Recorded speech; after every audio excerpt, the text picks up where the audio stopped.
છોટાઉદેપુર લોકસભા સાંસદ જશુભાઈ રાઠવા અને ધારાસભ્ય રાજેન્દ્રસિંહ રાઠવાની ઉપસ્થિતિમાં ભગવાન પરશુરામની પ્રતિમાનું અનાવરણ કરવામાં આવ્યું। છોટાઉદેપુર નગરપાલિકા દ્વારા દેશના વડાપ્રધાન નરેન્દ્ર મોદીના સૂત્ર વિકાસ ભી વિરાસત ને સાર્થક કરતા નગરમાં વિકાસની સાથે દેશની સંસ્કૃતિ સાથે સંકળાયેલ વિરાસતને યાદ કરવા છોટાઉદેપુર નગરના નવાપુરા પોસ્ટ ઓફિસ ચોક ખાતે બ્રહ્મ સમાજના ભગવાન પરશુરામની મૂકવામાં આવેલ પ્રતિમાનું લોકાર્પણ કાર્યક્રમ યોજવામાં આવ્યો હતો।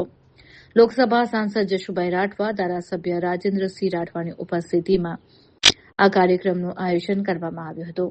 ત્યારે છોટાઉદેપુર નગરપાલિકા દ્વારા ઉપસ્થિત મહાનુભાવનું પુષ્પગુચ્છ આપીને સ્વાગત કરવામાં આવ્યું હતું।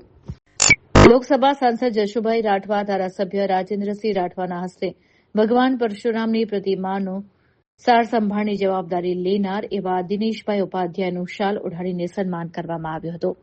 છોટાઉદેપુર સમગ્ર બ્રહ્મ સમાજ દ્વારા સાંસદ તેમજ ધારાસભ્યનું પણ સન્માન કરવામાં આવ્યું હતું।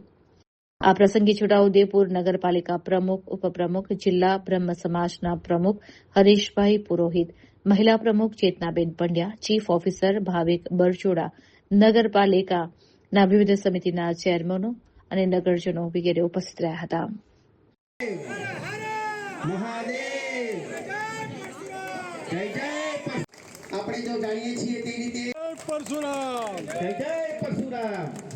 આજે છોટાઉદેપુરની ઐતિહાસિક નગરી માટે એક ખૂબ મહત્વનો દિવસ છે।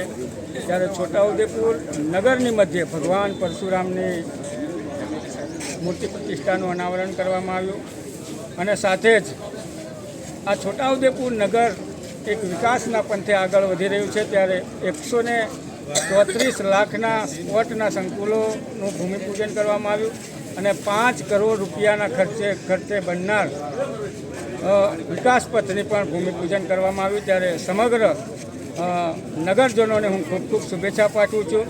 અને આ કાર્યક્રમમાં મારી સાથે આ વિસ્તારના સન્માનિત ધારાસભ્ય રાજેન્દ્રસિંહ રાઠવા, નગરપાલિકાના પ્રમુખ આદરણીય મંજુલાબેન, ઉપપ્રમુખ પરવેશભાઈ અને બ્રહ્મ સમાજના પ્રમુખ એવા હરીશભાઈ વકીલ ઉપસ્થિત રહ્યા અને મોટી સંખ્યામાં નગરજનો પણ ઉપસ્થિત રહ્યા।